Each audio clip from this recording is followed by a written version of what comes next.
नमस्कार मैत्रिणींनो, स्वामिनी किचन मध्ये खूप खूप स्वागत आहे। मी आज बनवते हिरव्या वाटाण्याचा ठेचा बनवते।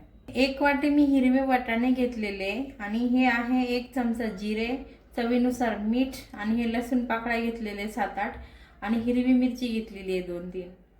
आपण आता हे वाटाणे आहे ना छान याला थोडेसे भाजून घेऊ आणि हिरवी मिरची पण आपण थोडी भाजून घेऊ। बघा मी इथे पॅन ठेवलेला आहे, आपलं पॅन गरम झालेलं आहे। आपण त्यामध्ये हे वाटाणे भाजून घेऊ। आपण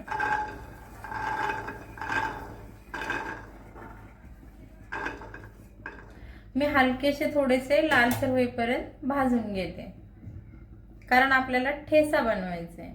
बघा आपण वाटाणे किती छान भाजून घेतलेले आहे। मी याला काढून घेते। आता मी आता इथे वाटायचं घेतलेलं आहे आणि हे दगड आहे माझ्याकडे वाटायचं। वाटून घेतलेला ठेचा हा चवीला खूप छान लागतो।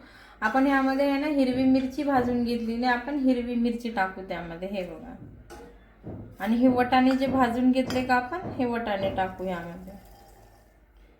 हे लसूण टाकते यामध्ये, चवीनुसार मीठ आणि हे जिरे 1 चमचा।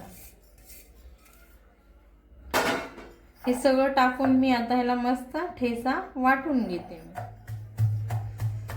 वाव, किती छान झालेलं आहे बघा आपला ठेचा। तुम्ही पोळी सोबत किंवा भाकरी सोबत किंवा आपण असं पण तोंडी लावू शकतो।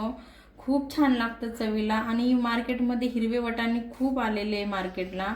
तुम्ही अशा पद्धतीने जर ठेचा बनवला ना तर खूप छान लागतो चवीला। मी बनवलेली पद्धत जर तुम्हाला आवडली ना तर नक्की मला लाईक करा, कमेंट करा, सबस्क्राईब करा। तोपर्यंत मस्त खा, मस्त रहा।